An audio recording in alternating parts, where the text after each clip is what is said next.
Welcome to PCMC. I'm Mike Bongiorno. I'm joined today with Anthony Bongiorno. Hello, everyone. Anthony, how are you today? I'm great. How are you? I'm very good. Fantastic. Thanks for listening. We're here to talk about the movie Nope, which does not mean not of planet Earth. Oh, I didn't even hear that. That was one online thing, and like literally someone said it to Joran Peele and he laughed at it. He was like, no. Oh, that's okay. That the theories abound in his yeah, movies. I haven't looked. I purposely haven't looked at too many things, just like you have not. Yes. I saw the movie last Sunday with Jen. Mm-hmm. And would you see it? I saw it last Friday by myself. Yeah, it's about a year. It came out about a year. It came out a week ago. It was a year ago. Yeah. No, it came out about a week ago, and I texted you that you must see it. Now, you and I both, of course, like everyone, liked Get Out. Mm-hmm. It was a revelation. This sketch comedian makes this horror movie that and you kind of like, all right. And then it's like amazing. And then all of a sudden now he's a horror movie guy. Yeah. And then we both did not like Us. I have yet to meet a person in real life who did like Us. But what's interesting... But it got great reviews and made a lot of money, I know, think. But I've talked to some really smart people about Us and like torn it asunder. I think... I don't want to... Well, we don't need to relitigate Us, but I think, and we've said this before, it's too literal. If it had just stepped back a few degrees in terms of its representation and allowed things to be more figurative and be more sort of out there, it would all go down much easier. Yeah, that's what I said. I think when I was talking about how Nope, I really like Nope, and I thought it was a big improvement over Us, which was, I think, his sophomore slump. Yes, absolutely. And I said I think that Us would have benefited from being a smaller story like Nope is. Yeah. And I think it was just like Get Out was a huge success. So it was like, here's all the money, do something huge. Right. And it would have benefited from being more symbolic rather than like half-baked literal explanations of like who the tethered are and where they live. And it kind of made sense, but also really didn't make any sense. Right, exactly. Right. And I think Nope really works because it doesn't answer questions. If Nope tried to go out of its way to like, I don't know, make things concrete and be like, oh no, the monster jean jacket is just a reincarnation of the monkey or whatever it is. Like, you know what I mean? Like, then we'd all be like, eye-rolly no. But because it doesn't do that, it works very well. Although the internet is full of people that, you know, I love internet movie culture, but a lot of it is, you know, ending explained. And there's a million ending explained videos that are all like, you know, it's all easy stuff. It's all like, look, it's all biblical, or look, it's all this, or look. And they never, there's never the caveat that that's just one interpretation. Right. No, it's always like, I've unlocked it. Yeah. And it's also very like solopistic. Like, this is the one meaning that it has. Yeah. I figured it out and now you're going to know it. And now we all crack the code, and it's not that at all. Yeah. Should we start with a synopsis? Yeah. For the gang who hasn't seen it yet? Sure. And we should say spoiler alerts for everything. Spoilers abound. Yeah. So, Nope, synopsis. Two siblings who run a California horse ranch discover something wonderful and sinister in the skies above, while the owner of an adjacent theme park tries to profit from the mysterious otherworldly phenomenon. Yeah. So that's like a really short synopsis. I think it's pretty good. That's pretty good. Do you want to... All right, so let's right out of the gate talk about spoilers. Yeah. So the big spoiler is... what you think is a UFO is actually itself an animal. It looks like a UFO, and I guess you could take it to mean that all the UFOs we've seen in history were these animals. Yeah, that got me. I was really shocked by that. You see, I kind of felt like I don't know if I saw that coming, but in a lot of interviews, people like oh wow, they ruined the movie in the trailer, and Jordan Peele would be like, not exactly. So I kind of was ready for it to not be a UFO. Okay. Well, I did once he said it. I was like, oh, it kind of looks like a stingray.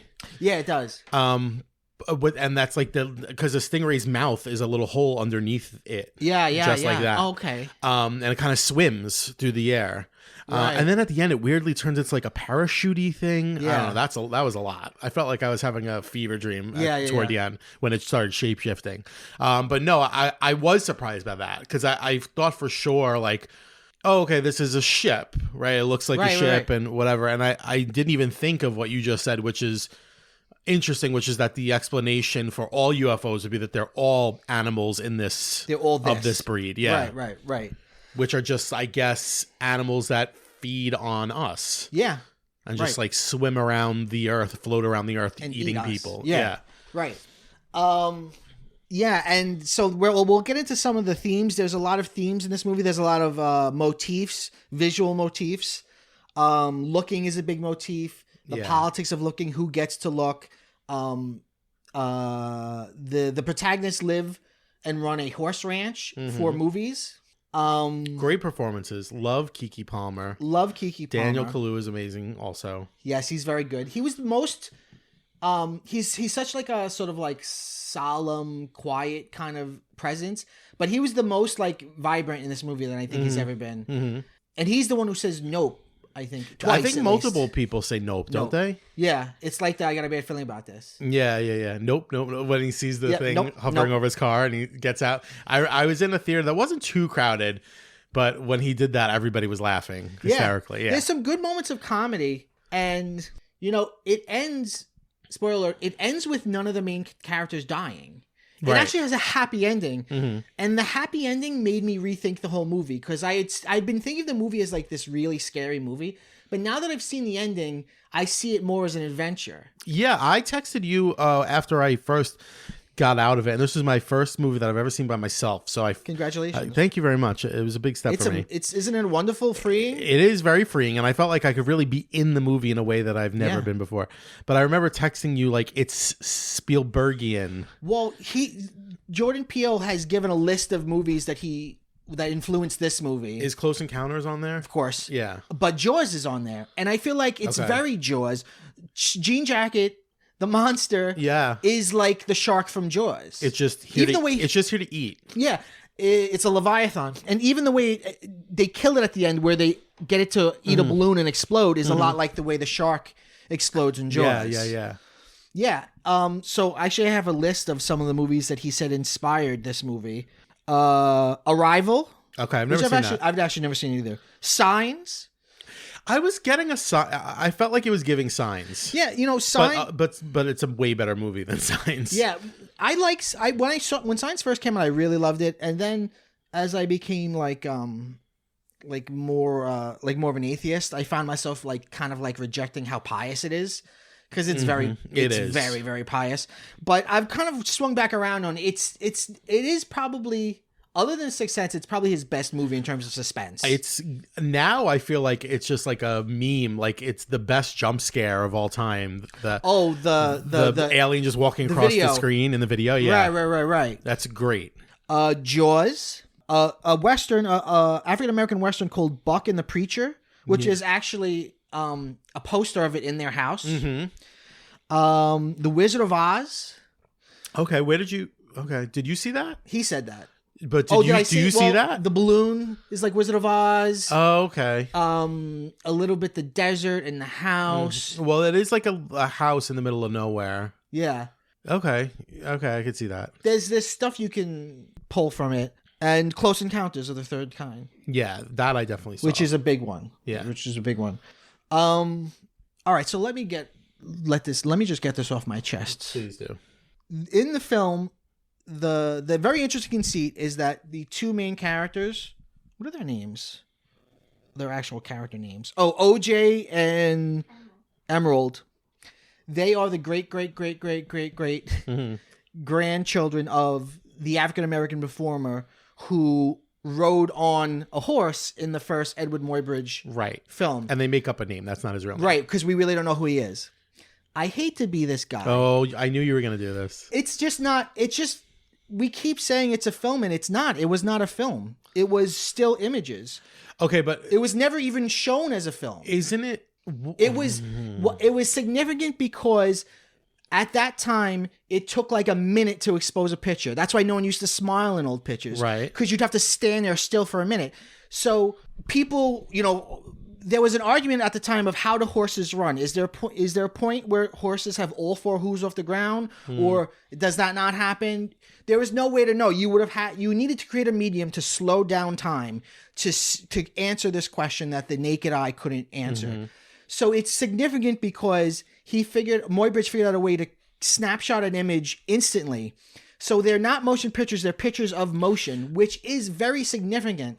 But we like all history, we misremember it and we try to make it more sense in our context. It was not the first film. They were never like presented in quick succession so that it looked like moving. No, but they traced it on like glass and did that. But it wasn't those images. It was a tracing of the horse in those images. That's interesting. Okay. Because I do remember learning about it as technically being the first motion picture. No, It was always... So now this is a House of Cards that has fallen apart. Now I hate this movie and it makes no sense. No, it's okay. It's okay. Okay. No, I knew you were going to come with some factoid about this. Well, the real first like actual moving picture was the Roundhay Garden scene by Louis Le Prince in 1888. Now the Muybridge images were earlier, and they led to what would be film. It's pre-film history, so it's still significantly important. But it's like we wouldn't have film without that work. Absolutely. And it's interesting in the movie because it ties it all ends up being about movie history and black people in the history of movies. Mm-hmm. Because Peele ties them to this very first performer, this unnamed first performer in movies, air quotes. Mm-hmm. And like they're like kind of struggling to get by because they don't necessarily say CG, but like it seems like no one cares for what they do anymore. Yeah, I feel like it's heavily implied that like practical effects and working with animals is something that we don't do as much in film anymore because of CG. Right. And also the Western genre is way less prevalent than it was in the past. Right. So they are his descendants. Yeah. And there's one argument that I did see that I was thinking before I even saw it reflected elsewhere. I think it was on Vox. Their interpretation was that one of the themes or meanings of this movie really is about the contributions of black filmmakers and contributions of black people to cinema being ignored. Yeah. And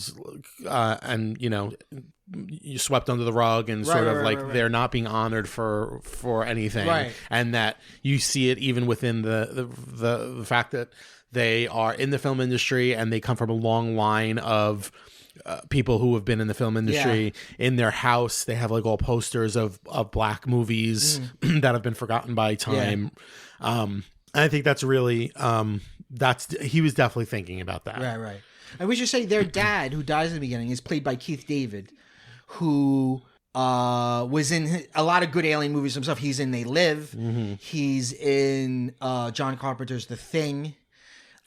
He dies by, spoiler alert, the creature. Yes. Are you going to correct me? No. I just have a point. Oh, go ahead. Sorry. The creature like regurgitates things that it can't. Yeah. Gestate. Right. And a nickel kills him. Yeah.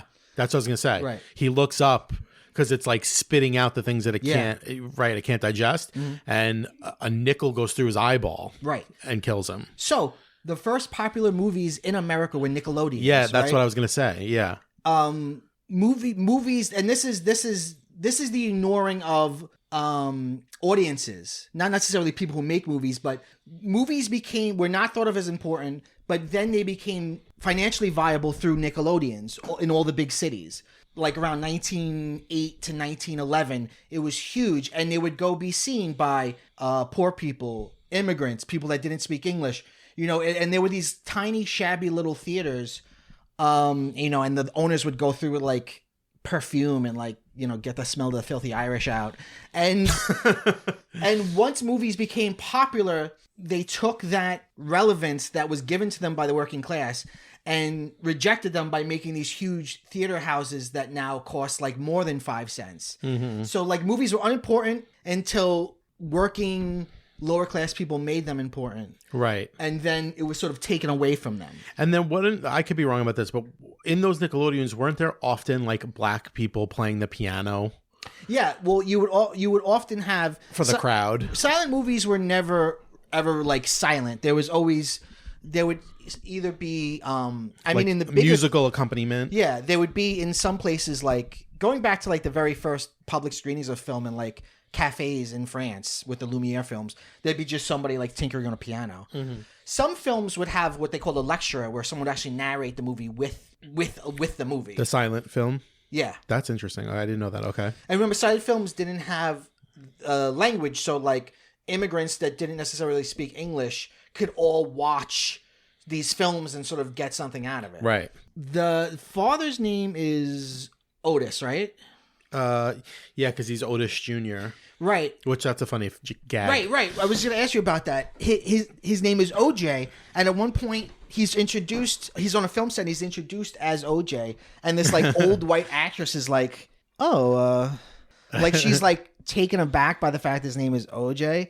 And I don't know if there was supposed to be any resonance to that, like if there's anything deeper than that just being a gag, or what do you think? I don't know. I mean, it's certainly a gag, but of course it's way too big to.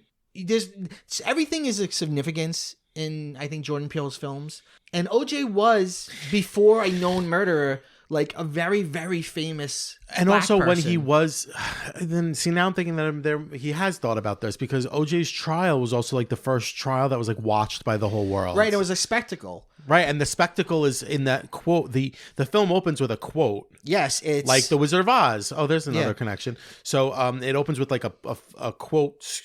The screen is black and there's a quote, and it's from the Bible, but it's about the spectacle destroying us. I will cast abominable filth upon you, make you vile, and make you a spectacle. That's the quote that it begins with. Nahum?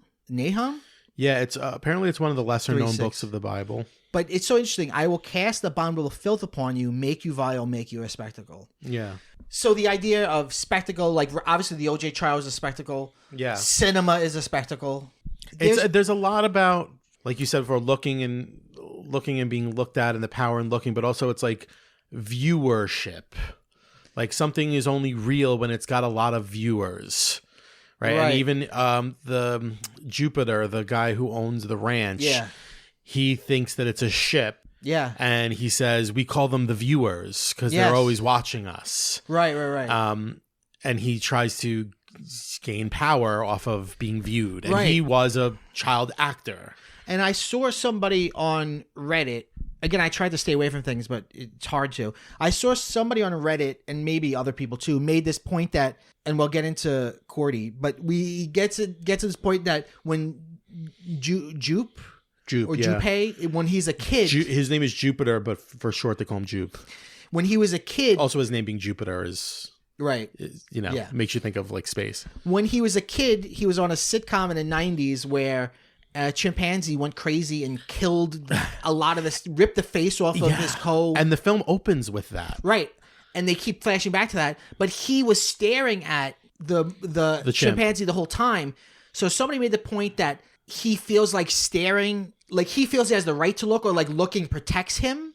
But he ends up being wrong because looking at the monster ends up being his undoing. Yeah. Which is, I think, that's the most disturbing sequence. We find out at the beginning that he's buying horses from our protagonist, and then we it's a little bit later in the movie that we find out that he is aware of the monster. Yeah, he's using them as feeding them. Yeah, he's using them as bait. And he's like doing these shows, and he does this show, and he's got his co-star from the show there, and she's got a veil over her face, so nobody can see her face. Right, which is, I know that really happens to people, but it is the way it's shot. It's disturbing. It's disturbing. It's unsettling. People who've had that happen to them have a greater strength than I will ever have. Yeah.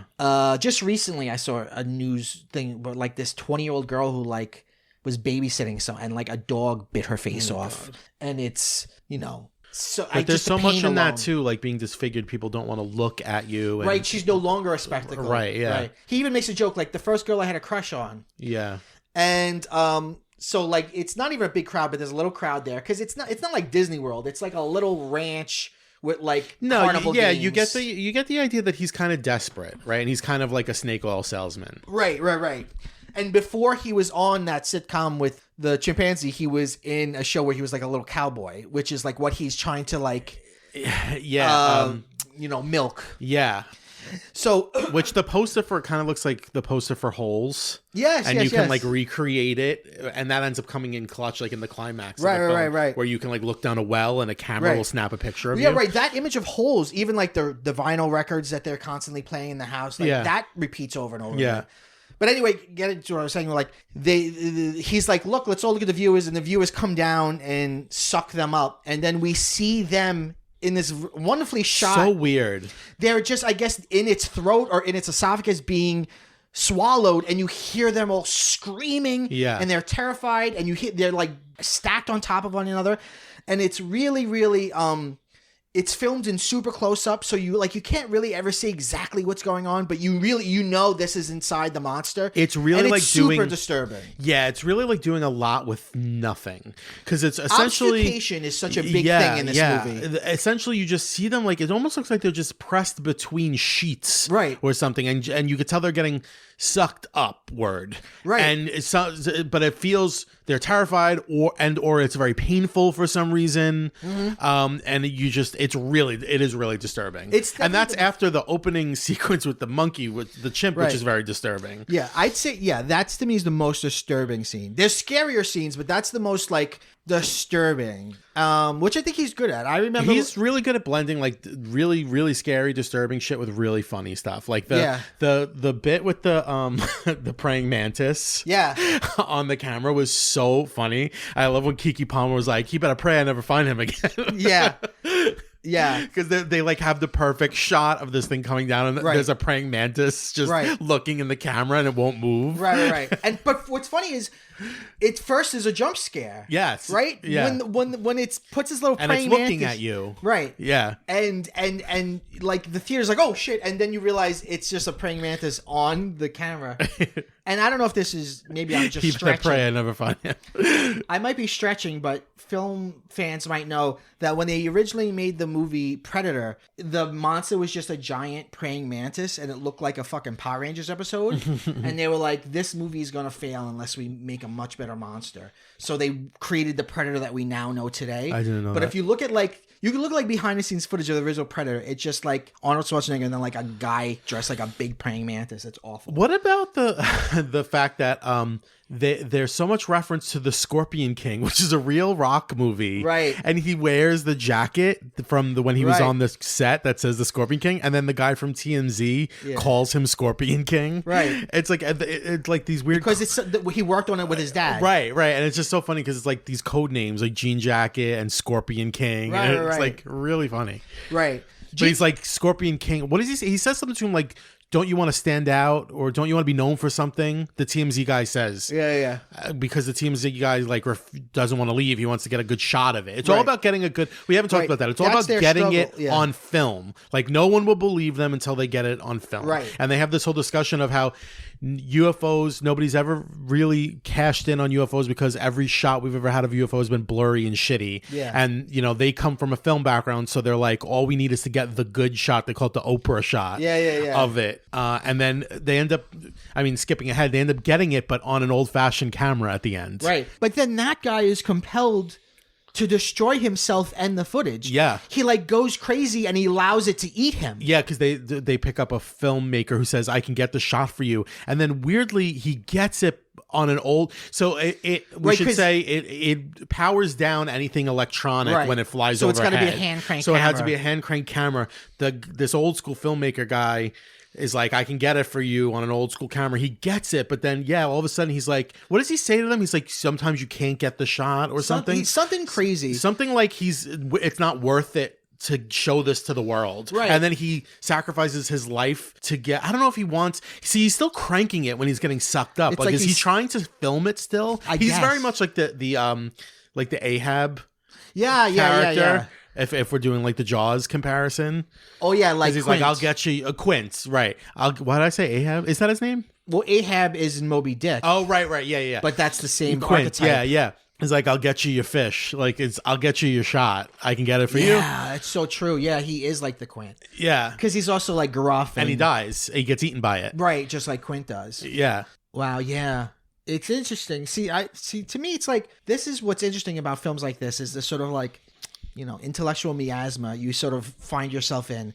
I think young critics or young people, whatever, they want to like, I don't know, they want to like get the meaning of it. I think I made this, I've quoted this before, so I'm repeating myself. About poetry? Yeah, the poetry, Yeah. like, the Billy Collins said that his poetry students want to tie a poem to a chair and beat it with a hose until it explains itself. Like, that's what people want to do with What does it mean? Jordan Peele movies. Like as if Jordan Peele would be like, okay, it's about movies and then we're all gonna be like, oh, okay, Right. Now we don't have to think about it. It's about everything. It's Yeah. things carry meaning, but they can be sort of floating signifiers that are interesting in the double meanings they have. What do you make of the scene where the brother and sister are talking to Jupe and Keke Palmer? What's her name? Emerald? Yeah. She's like, what? Emerald City. Yeah. Wizard of Oz. Oh, wow. I didn't even think of that. Where she's like, what happened on the set? And he's like, did you ever see the SNL skit based on Yeah. it? And he explains it Yeah. through explaining the SNL skit. Right. That's a really odd. It's interesting, and he's also exchange. acting like he's very excited by it. Yeah, and like it's when really clearly- funny. when it's clearly something really that was traumatic. to him, Yeah. right? And it's also like He's like, he's talking about what's his name?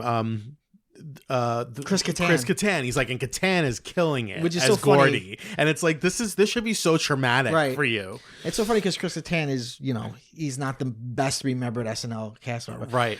We saw it at the Alamo Draft House, and Alamo Draft House always shows you things before the film that are related. So So they were showing Chris Kattan was there. they were showing Mango sketches. Oh, okay. where he played like the monkey guy. Yeah. So that was in my head while we were watching it, and I was like, are they trying to invoke Mango? Oh, yeah. Yeah, that makes sense. Remember he would like eat the apple? Yes, yeah. I was thinking, I forgot his name was Mango, but I was thinking like he played some kind of like simian character. Yeah. But it goes back to the spectacle thing. Like, this horrible thing that happened in Jupiter's life, he finds a way to the way he deals with it is he has this old little like museum of stuff from it. But it's like a coping mechanism. Like Right. he doesn't have to deal with it if he describes it as an SNL sketch. an SNL sketch. Right, instead of what really happened. Right. Okay, so I see the connection between the Gordy and the creature as, like you trying to tame nature, Right. trying to, tame animals that can't be tamed and, whatever. Right. And that also relates did- to the horse in the beginning, right? Yeah. They spooked the horse on the film set. Yes. And he says, don't look the And horse did you in the notice eye. that the thing that they used, it looks exactly like the TMZ guy's helmet? Yeah. The orb. Yeah. Did you? I was fine with it, but I felt like other people in the audience wanted there to be a stronger connection, or at least a more explicit connection between Gordy and the creature, like or jean jacket. Like, what do you think of that? And the shoe standing. Right, that's the one thing that I can't figure out. I can't figure it out either. Almost like an equinox thing where like it stands at an impossible angle. Right. Well, I guess we should describe some of that scene. It's a 90s sitcom that looks a lot like Alf or the Harry and Henderson sitcom. It's like they live with a chimpanzee. Well, Harry and the Hendersons, Yeah. And it's like his birthday party, and they open up a thing in balloons, and again, balloon as a motif, like Wizard of Oz. A balloon pops, which I guess sets it off. Yeah, he goes crazy. And this really happens, by the way, and I'm happy this movie showed it, because chimpanzees have had it too good for too long. We need to cancel chimpanzees. This has really happened. Like, this is somewhat based on something sets? yes. Like, were there supposed to be dead people in the studio audience?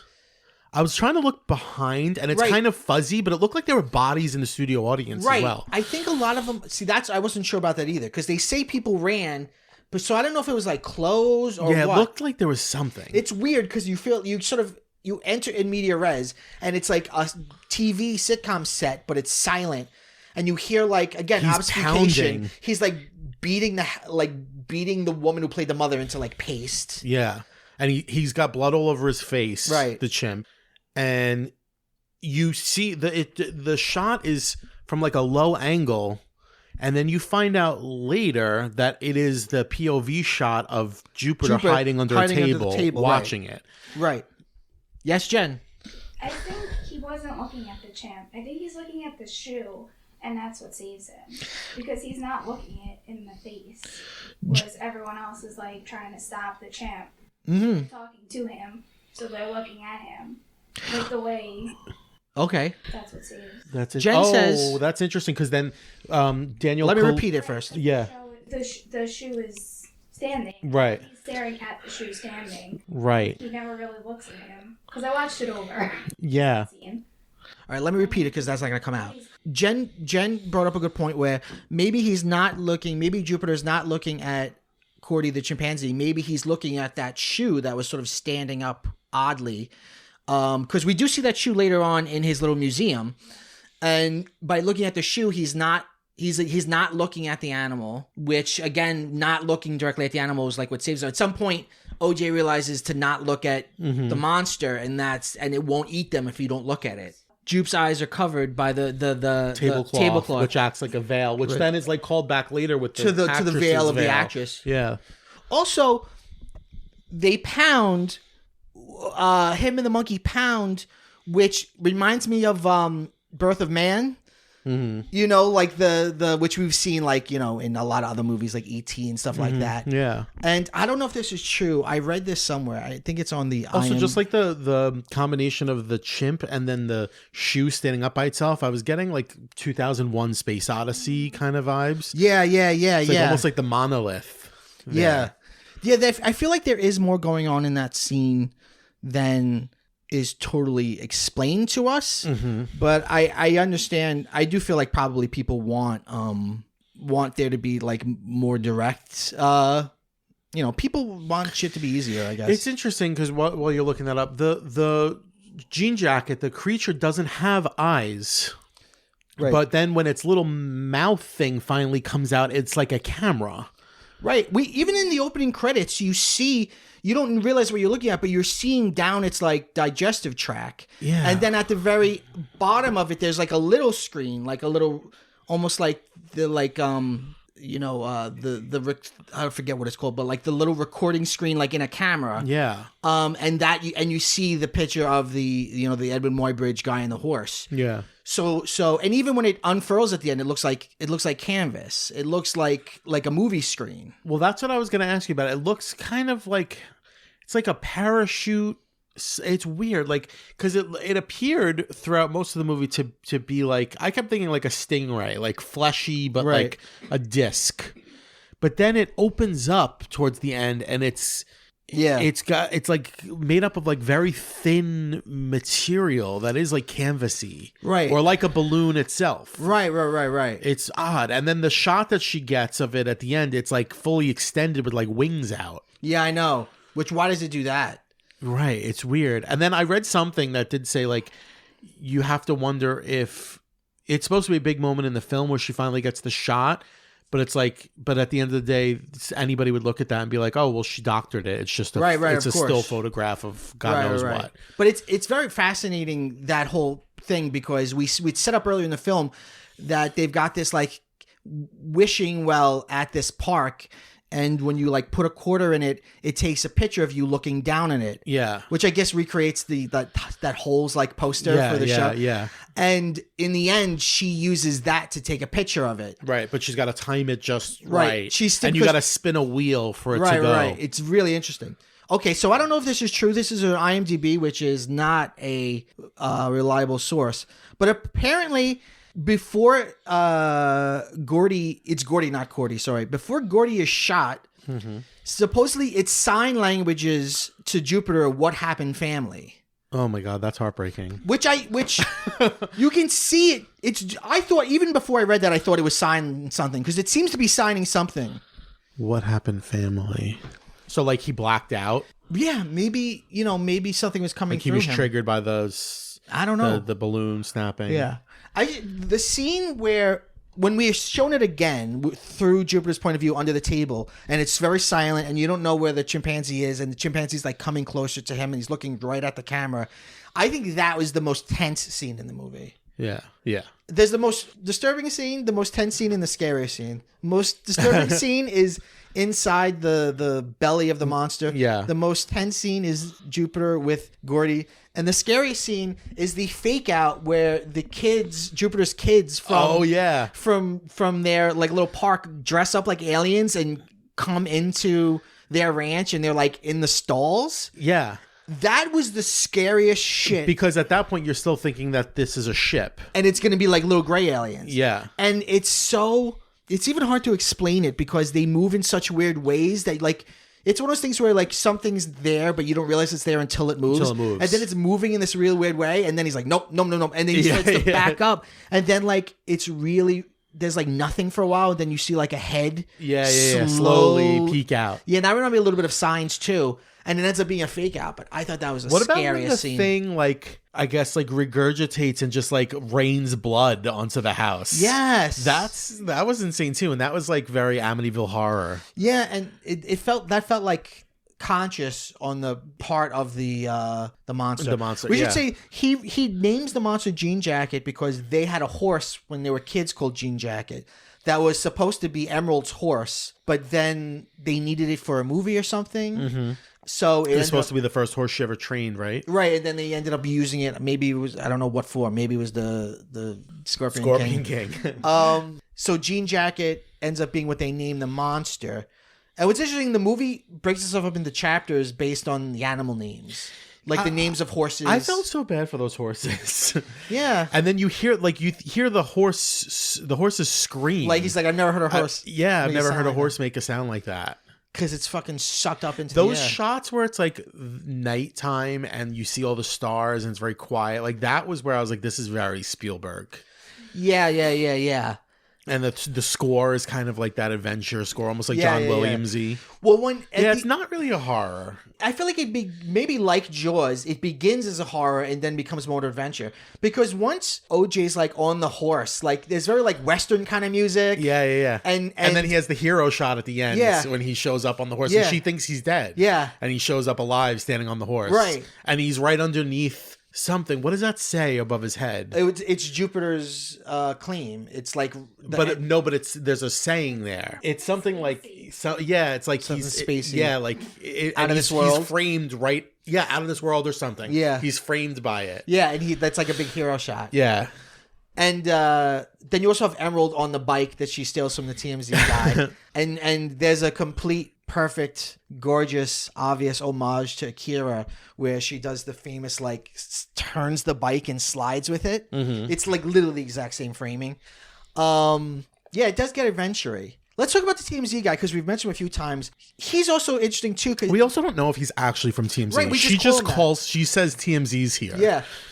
Because the guy shows up and he's obviously there to take. He's wise to what's happening. He's there with a camera. Well, I feel like, you never see his face. He's wearing a silvery helmet where you look at him, you just see yourself back. But at first, we don't know what he is. He's got this weird silvery helmet. He's very quiet. Mm-hmm. He sort of comes out of nowhere. Everyone's sort of spooked. I feel like Joran Peele is really good at making anything, even mundane things, eerie and suspenseful, and just a little bit wrong, right. like. His uncanny. Yeah, his helmet being a perfect mirror. Yeah. It's not real. It's weird. And then he's talking and you're kind of like, do I know that voice or do I not know that voice? And then she says it's TMZ, which you're right. He never says it. But we do see he's got a camera.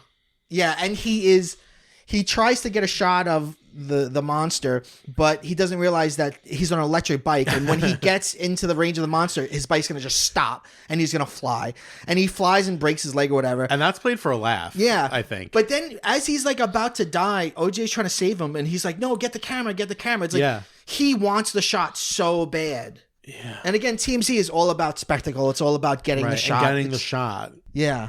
It's like nobody will believe you until you have it on film.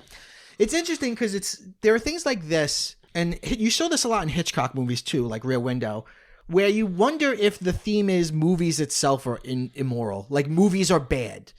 Like they're a filthy spectacle. Yeah, like, you know, the philosopher Slavoj Žižek says cinema is the most perverted art form because it doesn't give you what you desire. It tells you what to desire. Well, it's also like it makes me think of that whole thing of like you go and see the Grand Canyon and the first thing you do rather than look at it is try to capture it on your camera so you can keep it and take it with you. And it's almost like it's egotistical. Right. Like I want it for myself. It's interesting that you say keep it though because it's like capturing something, right? Yeah. It's like holding it captive. Right. And clearly, even though it's not really what happened, clearly Peele is very interested by the idea that the first moving images are of a black person that is not getting credit. Mm-hmm. Yeah. And then there's... so, of course, that goes into our history of slavery. Yeah. And things like that. And there's little thing like the thing that I noticed... I've only seen it once. I think you've only seen it once, too. Yeah. I'm sure when we watch it again, there'll be so much more. Sure. But there's that little scene, that little like interstitial scene of where there's no speaking when they're staying over their friend's house from the electronics store, and they're just one of them sitting there. I don't remember which one, and the other two are just playing virtual reality, and they have headsets on. Yes, that's and it's just there's no reason for that to be there other than to make you think about like virtual reality. Right. And OJ's not interested in it. Is OJ's the one not wearing it? Right. Okay, Yeah, we haven't talked about this character yet. There's the character of the kid who works at like it's like store. Sam Goody or something. Right. I think it is a real place or was a real place. What's his name? He's sort of an annoying character, but you begin to like him a little bit. I like him. Angel. Right. Mm-hmm. So Angel, right. He works at this store and they go to buy these like security cameras and you know he's like he basically is like, oh, let me install them for you, and they're like fine, and then like as they're installing them, you know, they're aimed down at the land and they're like, can you just aim it up? And he realizes like they're all aiming towards the sky and he realizes what they're doing, and then you realize that he himself is like really into the conspiracies of it and he's really into the whole thing, and he talks about that they change UFOs. They don't call it that anymore. They call it APIs or something. Yeah, aerial phenomenon or something. Which I do remember. Yeah. Sorry. What? Points out the cloud that it's not moving. Yeah, and he points out the cloud that isn't moving. I haven't really thought much about that, but that is really interesting that there's a cloud that doesn't move. Right, that's how it hides itself. Almost like a still image. Yeah.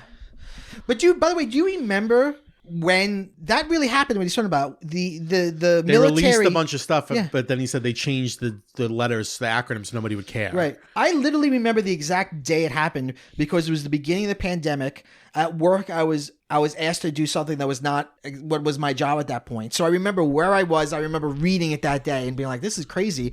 And this would be top news if it weren't the beginning of a pandemic. Right. And it's so interesting that like he kind of brings that up in a way. But it's weird because, you know what, the world really hasn't changed that much. But we do have military people being like, yeah, we see shit all the time. I'm sorry, we don't know what the fuck it is. We do see shit. Who was it? Was it Obama or Hillary? Somebody who either was president or was running for president recently was the first person to ever acknowledge, like, yeah, there are UFOs. We see them a lot. Yeah. The military sees them all the time. Yeah. It's bananas. Yeah. Man. I don't know. Like, this is making me want to watch it again because I feel like there's a lot. I'm thinking about that cloud. How would it control a cloud? Right. And that's so cinematic. There's a cloud itself. that's not moving, we should explain. Right. Above a mountain, right? Like they're when they're looking at the footage, they're like trying to find images of the what they think is a UFO. And then eventually like, no, look at that one cloud. That cloud doesn't move. It's like that's its and nest. That's where it is. Yeah. Or that's how it hides itself. Yeah. It's weird. It's weird, but in terms of like visuals and cinema and stuff, oh, by the way, I'm just thinking now, Wizard of Oz, the way it sucks you up reminds me of the Twister in Wizard of Oz. Yeah, the way the house is sucked up. Yeah. You're right.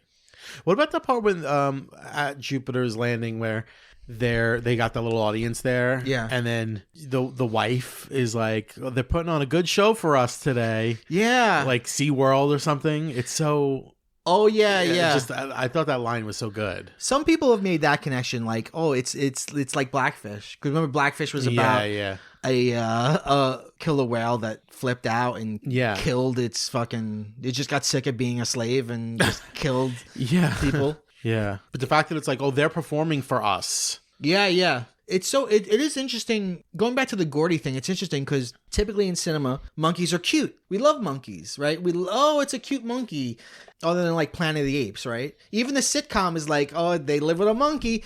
And like what you're seeing is that moment that happens in reality where it's like, no, they're not this cute thing. They are part of nature. And they're incredibly intelligent. Well, it's like, did you watch the last season of Pen 15? No, I didn't. There's a moment in the last season of Pen 15 where they have like a hamster, right? And then they meet a stray dog and they're like, be friends with the hamster. And it's like so sweet. And then the dog eats the hamster. No. And they're like, ah! And they're just like screaming. And it's... And it's like, yeah, the dog's going to eat the hamster. Yeah, these are animals. These are animals. A balloon it doesn't know what's going on. It's in a fucking sitcom. A balloon popped. It freaked the fuck out. Right. I wonder, I'd be really interested to find out if he really does sign What Happened to Family. Yeah, I know. Because that would make him so sympathetic in my eyes. Yeah.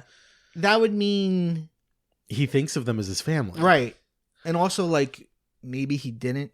We didn't talk about the shoe. Is the shoe just oddly just standing that way, or is there something magical happening?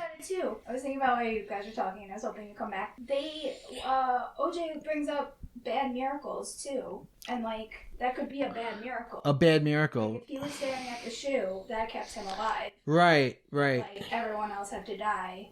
Right. Interesting, yeah. Right, he's like, what do you call a bad miracle? Yeah, I didn't even remember that. Yeah, because there is something about it that is like miraculous. Like, right, this little detail that you wouldn't even notice until the camera zooms in on it. It's like, oh, all this other horrible shit is going on, but also this shoe is standing up at an impossible angle. Right. It's really, I mean, he's a genius. Right. He's very good. I'm so glad that he made another good movie because I was so disappointed by Us, and I was like, oh, I hope and he's you also not don't just love one-hit wonder. the new Twilight Zone. You don't really love either, Yeah. right? Do you think he's going to continue? Yeah, No. I know he'll continue making movies, but do you think this is him branching now, like Spielberg, like moving to other genres? I could see him branching, although I could see him still doing a few more horror movies. His public persona is itself such an interesting thing.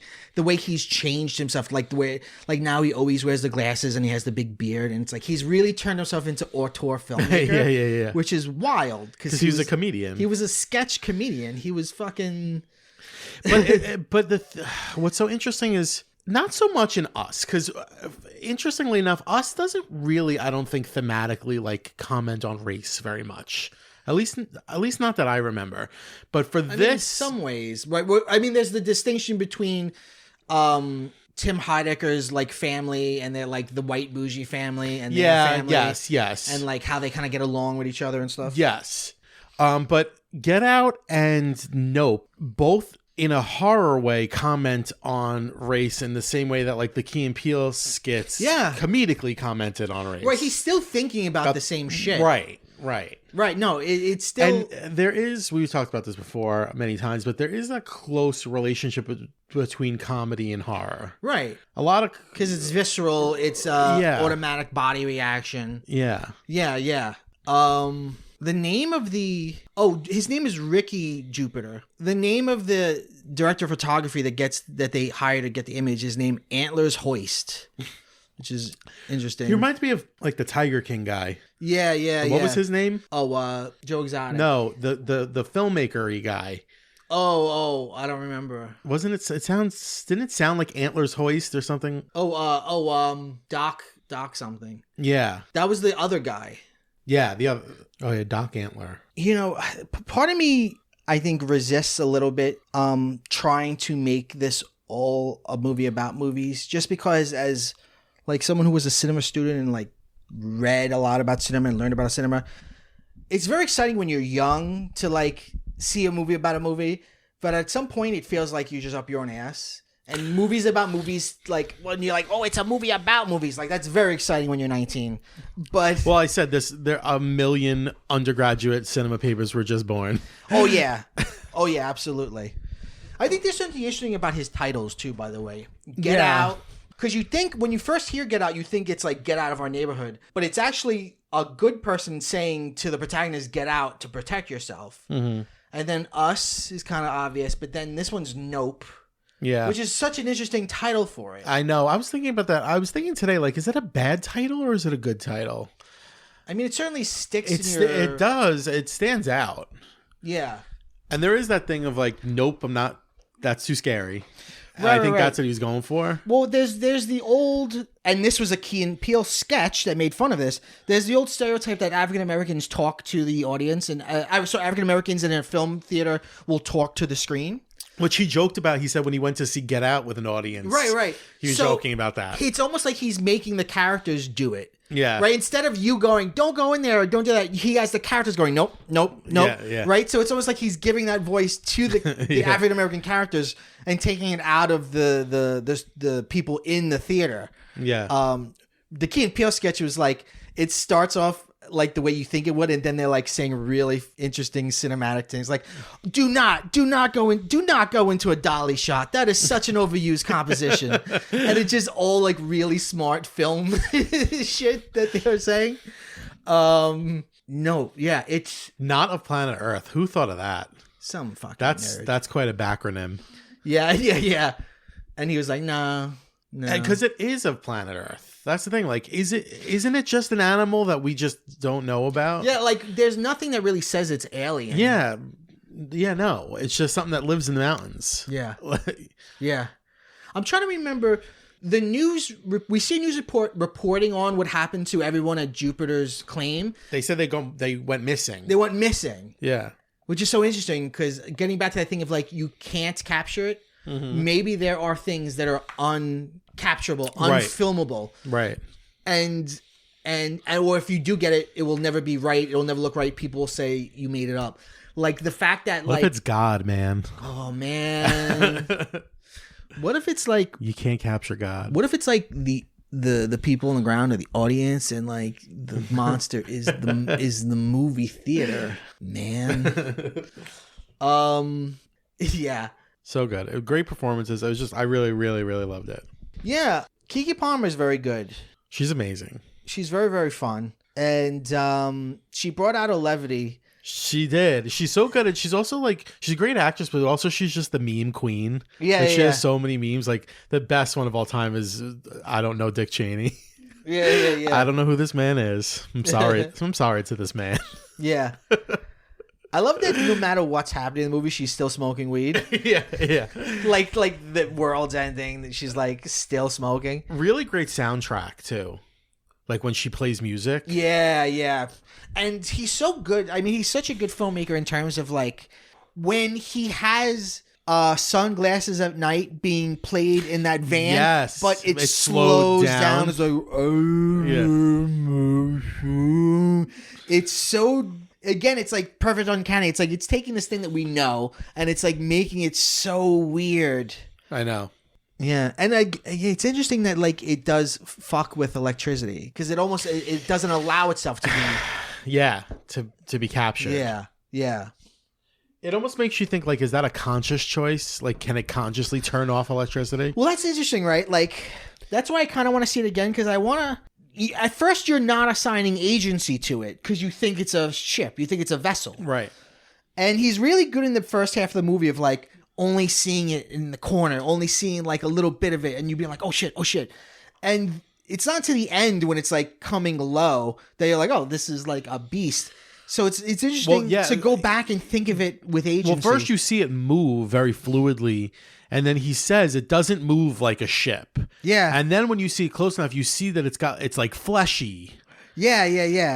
It's gray, but it, like you said, it looks like a stingray or something. Yeah, it's really interesting. I would be so surprised if it wasn't at least partially modeled on a stingray. Yeah. Because and stingrays also suck up their food from the bottom. I see. I wasn't aware. And then of that. they spit out anything that they can't digest. But what's interesting about that is animals that eat like that are bottom feeders. Yeah, so exactly. It's this thing like with like King Kong or Godzilla where like it's we're like nothing. We're nothing, right? Like Yeah. we think we're so great, but we're absolutely nothing. Yeah. And of course, we're close genetically to chimpanzee, right? Our closest cousins are chimpanzees and bonobos. So what happens to Gordy is similar to like, I guess what could happen to any of us. Yeah. I don't know, man. It's deep. Trippy. It's trippy. It's deep. Go see it. Take the whole fam. No, don't take the whole fam. That's a horrible idea. Take the kids. If I were a child seeing this movie, I would have been terrified and traumatized. I would have cried until like 20 minutes into it. Our father angrily would just pick me up and take me out of the movie and be angry all day. It does for being outside anywhere for what Jaws did to the beach. Well, like big open spaces. It is very, the more I think about it, the more I do see Jaws in it. Yeah. And maybe even, now you just said that, maybe even a little COVID commentary too. Yeah. Well, I feel like COVID is like in the DNA of everything that's being made. It is. Like, I think we'll look back at things and be like, oh, there's COVID's influence. We didn't even realize it at the time. Right. Because COVID does have that weird thing of like, we were told to stay inside because outside was safer than inside. But like outside was safer than inside for catching it. But you were also told to stay home and not go out. Right. So it was like that weird thing of like, you don't feel safe inside or outside. Right. And I'm trying to remember, does the film make... the collective trauma of COVID has not sunk in yet. No. Did the film have any direct references to COVID? No. I don't think so. I think it would have. Anytime anything directly references COVID, it always stands out to me. Right. And it definitely didn't, because I would have remembered it. Right. But it's interesting because I don't think it's trying to say COVID didn't happen, because like they're making contemporary references to now. Right.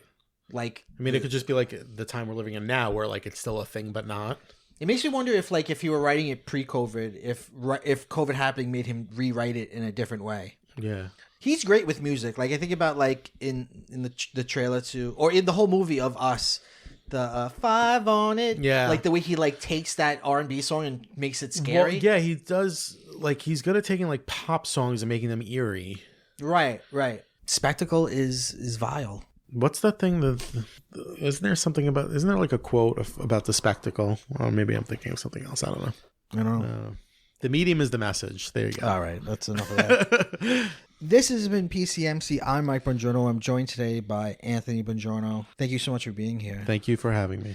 Guys, PCMC comes out every Wednesday, ever. It never doesn't come out.